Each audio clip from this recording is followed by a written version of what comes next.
नमस्कार स्टूडेंट्स, कैसे हैं आप सभी। मैं बीके राठौर एक बार फिर से आप सभी का आपके अपने यूट्यूब चैनल JMD क्लासेज में हार्दिक स्वागत करता हूं। तो मैं आशा करता हूं कि आप लोग अपनी पढ़ाई बहुत ही ज़ोर शोर से कर रहे होंगे।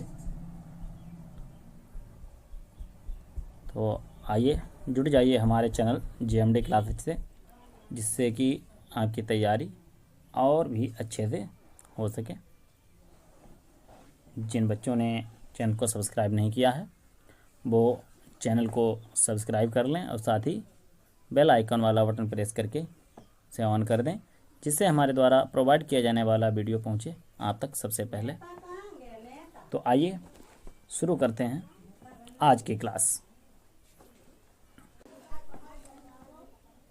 तो स्टूडेंट, पिछली क्लास में हम लोग पढ़ चुके हैं सक्रिय श्रेणी में नीचे स्थित और मध्य में स्थित धातुओं का निष्कर्षण किस प्रकार से होता है। आज हम लोग पढ़ेंगे सक्रियता श्रेणी में सबसे ऊपर जो धातुएं स्थित हैं उनका निष्कर्षण किस तरह से किया जाता है।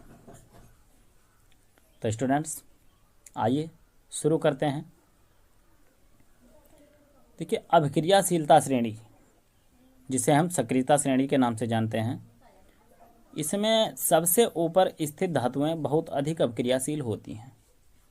ये धातुएं जो हैं बहुत ही जल्द क्रिया कर लेती हैं। इन्हें कार्बन के साथ गर्म करके इनके यौगिकों से प्राप्त नहीं कर सकते हैं। उदाहरण के लिए कार्बन के द्वारा सोडियम, मैग्नीशियम, कैल्शियम, एल्यूमिनियम आदि के ऑक्साइड का अपचयन कर उन्हें धातुओं में परिवर्तित नहीं किया जा सकता है। इन धातुओं की बंधुता कार्बन की अपेक्षा ऑक्सीजन के प्रति अधिक होती है, इसलिए इन धातुओं को विद्युत अपघटनी अपचयन के द्वारा प्राप्त करते हैं। उदाहरण के लिए सोडियम, मैग्नीशियम और कैल्शियम को उनके गलित क्लोराइडों के विद्युत अपघटन से प्राप्त किया जाता है।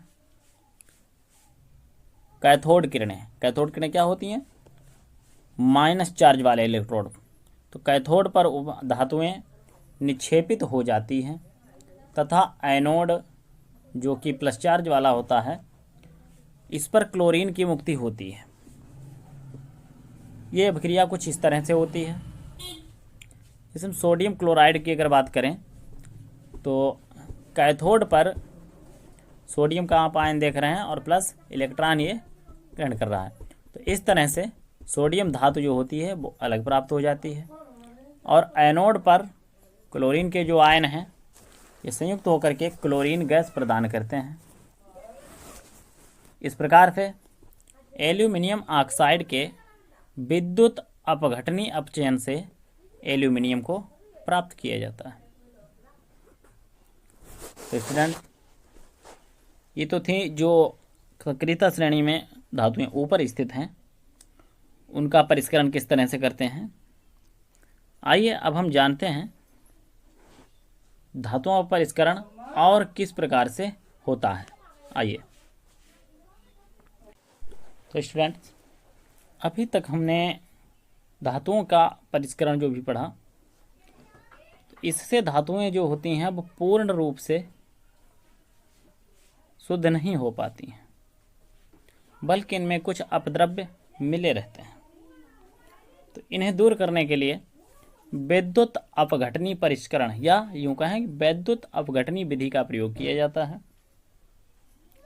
तो आइए जानते हैं कि विद्युत अपघटनी परिष्करण क्या होता है। Copper, zinc, tin, nickel, silver, gold, इन धातुओं के परिष्करण के लिए विद्युत अपघटन का प्रयोग किया जाता है। इस विधि में अशुद्ध धातु को एनोड और शुद्ध धातु को पतली परत को कैथोड बना दिया जाता है। धातु के लवण विलयन का उपयोग विद्युत अपघट्य के रूप में किया जाता है, जैसा कि आप चित्र में देख रहे हैं। तो इस तरह से इस उपकरण को व्यवस्थित कर लिया जाता है पहले, और जब विद्युत अपघट्य से आप ऊपर देख रहे हैं कुंजी लगी हुई है, ये देखिए आप देख सकते हैं, ये यहाँ पर जो है कुंजी लगी हुई है। यहाँ पर जैसे ही इस कुंजी को हम प्रेस करेंगे तो इसमें विद्युत धारा चालू हो जाती है। तो जब विद्युत अपघट्य में विद्युत धारा प्रवाहित कर दी जाती है, तब एनोड पर स्थित अशुद्ध धातु विद्युत अपघट्य में घुल जाती है, और इतनी ही मात्रा में जो शुद्ध धातु होती है वो विद्युत अपघट्य से कैथोड पर निक्षेपित हो जाती है, तथा जो अशुद्धियाँ होती हैं जो कि घुलनशील होती हैं, तो ये विलेय अशुद्धियाँ विलयन में चली जाती हैं, और जो अविलेय अशुद्धियाँ होती हैं अर्थात जो घुल नहीं पाती हैं वो तली पर बैठ जाती हैं। इस तली पर बैठी हुई अशुद्धि को हम अपद्रव्य या एनोड पंख कहते हैं। आशा करता हूँ आपको विद्युत अपघटनी परिष्करण समझ में आया होगा। तो स्टूडेंट, अगला हमारा जो टॉपिक है वो है संक्षारण। तो संक्षारण को परिभाषित करने से पहले मैं आपको उदाहरण के माध्यम से समझाना चाहूँगा। आप सभी ने नोटिस किया है, और ऐसा हर किसी के घर में होता है, जब लोहे की कोई वस्तु लगातार ऐसे स्थान पर पड़ी रहे जहाँ पर नमी हो, या उस पर पानी पड़ जाए और बाहर पड़ी रहे, तो आपने नोटिस किया होगा कि उस पर एक भूरे रंग की परत चढ़ने लगती है। ये सब क्या है स्टूडेंट्स? इसे हम अपनी भाषा में कहते हैं जंग।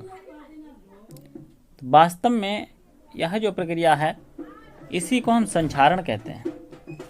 अगर आप वैज्ञानिक स्तर पर बात करें तो कह सकते हैं कि जब कोई धातु, दूसरे शब्दों में कॉपर वायु में उपस्थित आर्द्र कार्बन डाइऑक्साइड के साथ अभिक्रिया करता है, तो इससे क्या होता है कि कॉपर पर इसकी सतह से भूरे रंग की चमक जो है वो धीरे धीरे खत्म होने लगती है, और इस पर हरे रंग की परत चढ़ जाती है। और देखा जाए तो यही जो हरा पदार्थ होता है ये बेसिक कॉपर कार्बोनेट होता है। उसी तरह से लोहे पर अगर बात करें तो लंबे समय तक आर्द्र वायु में रहने पर लोहे की, या यूँ कहें कि लोहे पर एक भूरे रंग की हल्की सी परत चढ़ जाती है, जिसे हम जंग लगना कहते हैं। तो ये भी संक्षारण के उदाहरण हैं। संक्षारण को हम इस प्रकार से भी परिभाषित कर सकते हैं कि जब कोई धातु लंबे समय तक नमी या आर्द्र वायु के संपर्क में रहती है तो उसके वास्तविक गुण जो हैं वो नष्ट होने लगते हैं। इसे ही हम संक्षारण कहते हैं। आइए इसे एक प्रयोग के माध्यम से समझते हैं।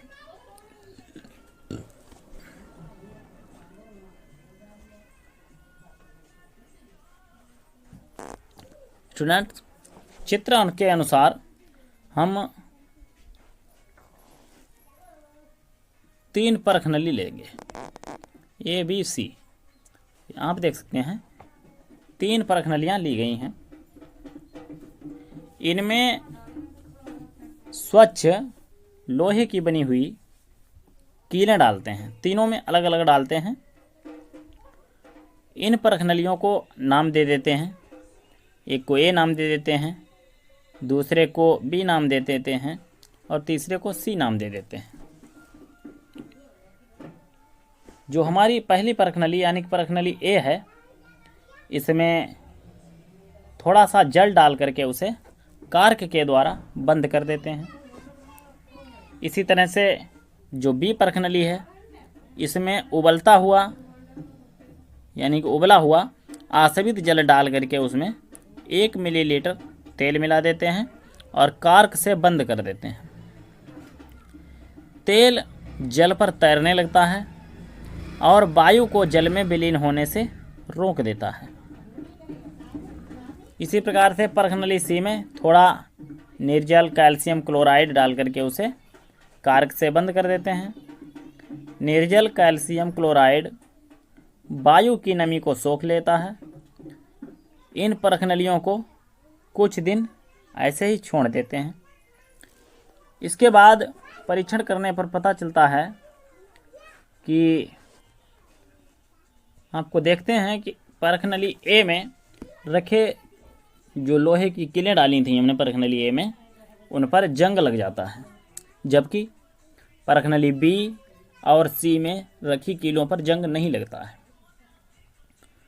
परखनली ए की कील वायु और जल दोनों के संपर्क में रहती है।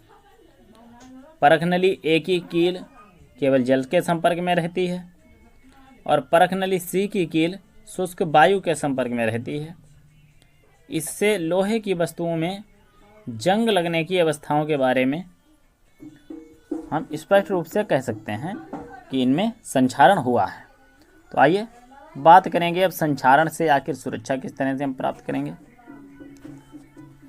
देखिए, ऐसी वस्तुएं जो जल्दी से संक्षारित होती हैं, इन पर पेंट करके, तेल लगाकर, ग्रीस लगाकर या फिर यसद लेपन। यसद लेपन क्या होता है? लोहे की वस्तुओं पर जिंक की हल्की कोडिंग कर दी जाती है, अर्थात उन पर हल्की परत चढ़ा दी जाती है। तो इस प्रकार से संक्षारण की से सुरक्षा करने की क्रिया जो है यसद लेपन कहलाती है। ठीक इसी प्रकार क्रोमियम का लेपन भी किया जाता है। आयनोडीकरण या मिश्र धातु बनाकर भी लोहे को जंग लगने से बचाया जा सकता है। लोहे और इस्पात को जंग से सुरक्षित रखने के लिए उन पर जिंक की पतली परत चढ़ाने की विधि क्या कहलाती है स्टूडेंट? तो ये कहलाती है यसद लेपन। अभी मैंने आपको बताया है। जब लोहे पर चढ़ी हुई जिंक की परत नष्ट हो जाएगी तो उसके बाद भी यसद लेपित वस्तु जो है जंग से सुरक्षित रहती है, क्योंकि धातु के गुणधर्मों को बेहतर बनाने की अच्छी विधि मिश्रात्वन है। इस विधि से हम इच्छानुसार धातुओं के अत्यंत गुणधर्म प्राप्त कर सकते हैं। फॉर एग्जाम्पल, लोहा सबसे अधिक उपयोग में आने वाली धातु है, लेकिन कभी भी शुद्ध अवस्था में इसका उपयोग नहीं किया जाता है। क्यों? ऐसा इसलिए होता है क्योंकि शुद्ध लोहा बहुत अधिक नरम होता है और गर्म करने पर सुगमता से खिंच जाता है। लेकिन अगर इसमें थोड़ा सा यानी कि 0.05% कार्बन मिला दिया जाता है तो यह कठोर और प्रबल हो जाता है। लोहे के साथ निकेल और क्रोमियम मिलाने पर हमें स्टेनलेस स्टील प्राप्त होता है, जो कठोर होता है और साथ ही इसमें जंग भी नहीं लगता है। इस प्रकार यदि लोहे के साथ कोई अन्य पदार्थ मिलाया जाता है तो इसके गुणधर्म भी बदल जाते हैं। वास्तव में कोई अन्य पदार्थ मिलाकर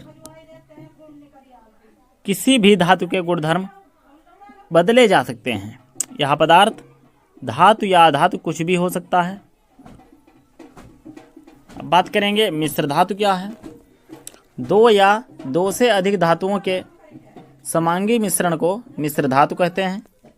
इसे तैयार करने के लिए पहले मूल धातु को गलित अवस्था में लाया जाता है और इसके बाद दूसरे तत्वों को एक निश्चित अनुपात में इसमें विलीन किया जाता है और इसके बाद इसे कमरे के ताप पर ठंडा कर लिया जाता है।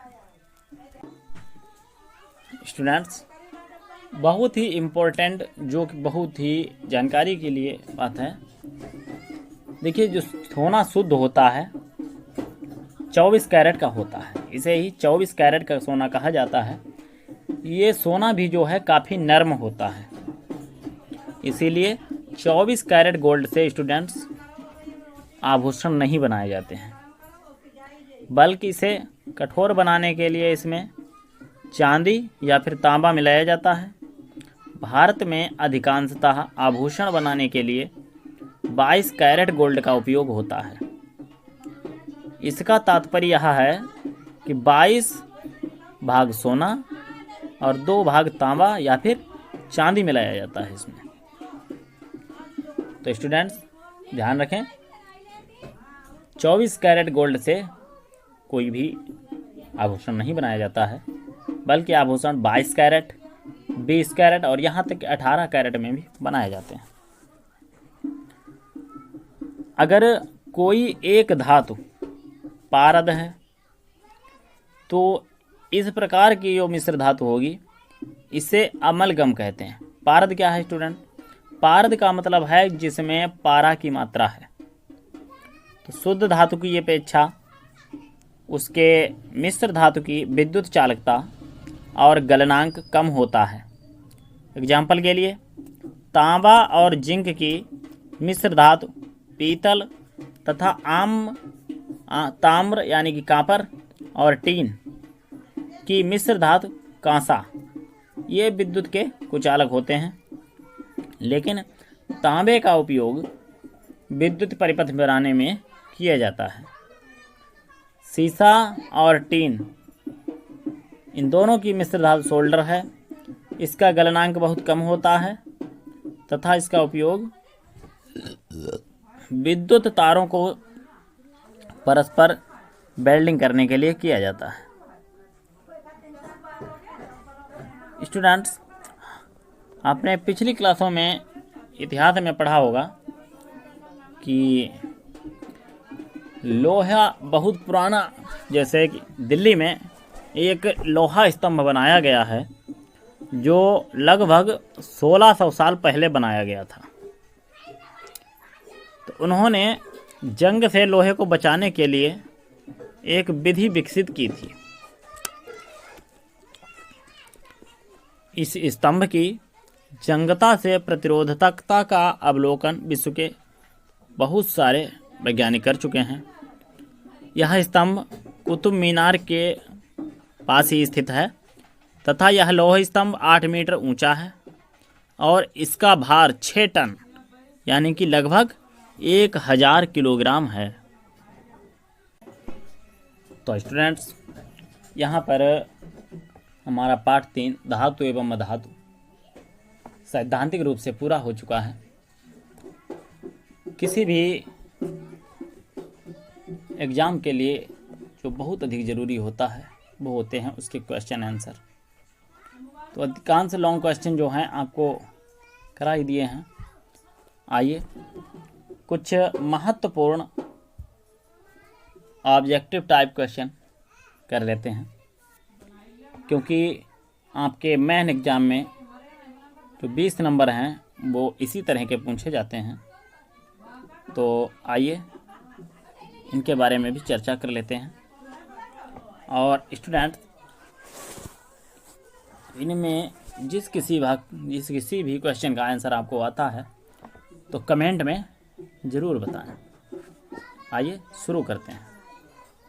तो स्टूडेंट्स, पहला क्वेश्चन है हमारा कि निम्नलिखित में से कौन सा युगल विस्थापन अभिक्रिया प्रदर्शित करता है। 4 ऑप्शन आपके दिए हैं, आपको बताना है इनमें से कौन सा ऑप्शन ऐसा है जिसमें विस्थापन अभिक्रिया प्रदर्शित होती है, यानी विस्थापन अभिक्रिया होती है।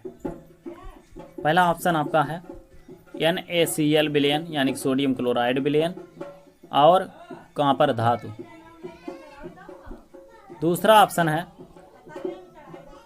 MgCl2 विलयन यानी कि मैग्नीशियम क्लोराइड विलयन और एल्यूमिनियम धातु। तीसरा ऑप्शन है स्टूडेंट्स FeSO4 यानी कि आयरन सल्फेट विलयन और सिल्वर धातु। ऑप्शन डी AgNO3 यानी कि सिल्वर नाइट्रेट विलयन और कॉपर धातु। तो स्टूडेंट्स फटाफट इस क्वेश्चन का जवाब कमेंट में भेजें, कौन सा ऑप्शन सही होगा।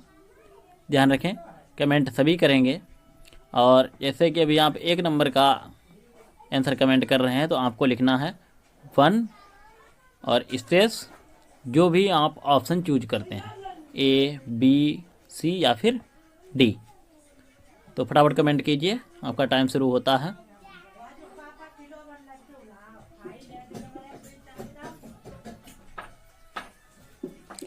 आपका जो सही ऑप्शन है वो है ऑप्शन डी AgNO3 विलयन और कॉपर धातु।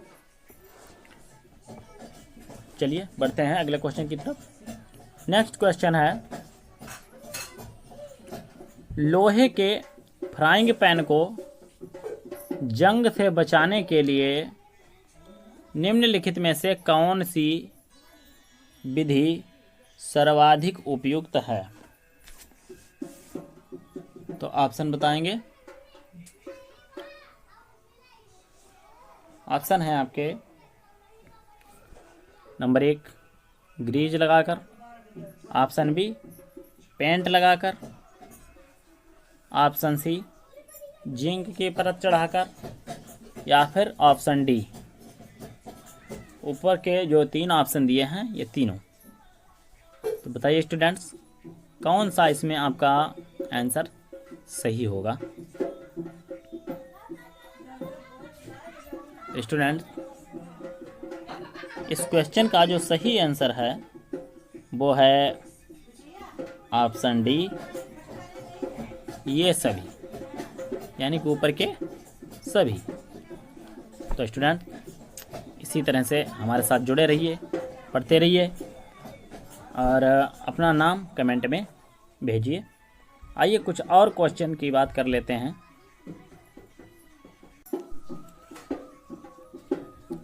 नेक्स्ट क्वेश्चन है कोई धातु ऑक्सीजन के साथ अभिक्रिया करके उच्च गलनांक वाला यौगिक निर्मित करती है।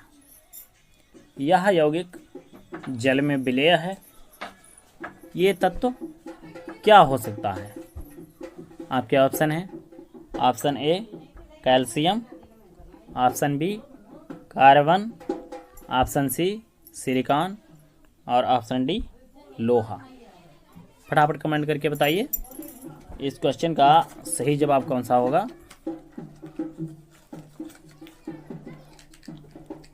फटाफट कमेंट कीजिए। क्वेश्चन 3 के लिए कमेंट करें।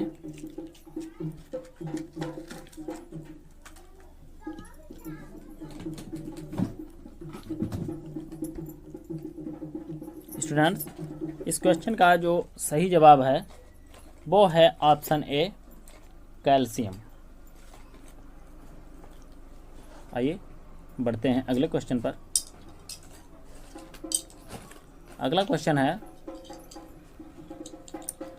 खाद्य पदार्थ के डिब्बों पर जिंक की बजाय टीन का लेप होता है क्योंकि आपके ऑप्शन हैं ऑप्शन ए टीन की अपेक्षा जिंक महंगा है, या फिर ऑप्शन बी टीन की अपेक्षा जिंक का गलनांक अधिक है, या फिर ऑप्शन सी टीन की अपेक्षा जिंक अधिक अभिक्रियाशील है, या फिर ऑप्शन डी टीन की अपेक्षा जिंक कम अभिक्रियाशील है।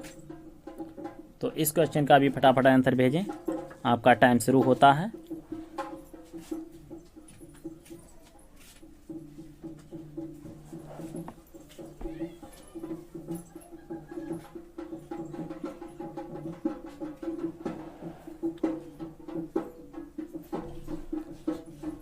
क्वेश्चन में से जो आपका सही जवाब है वो है ऑप्शन सी, टीन की अपेक्षा जिंक अधिक अभिक्रियाशील है।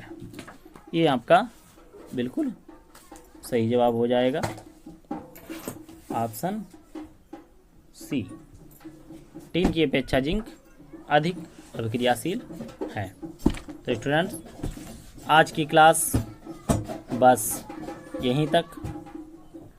बहुत ही जल्द मिलेंगे एक नए धमाकेदार टॉपिक के साथ और साथ ही अगले पार्ट के साथ।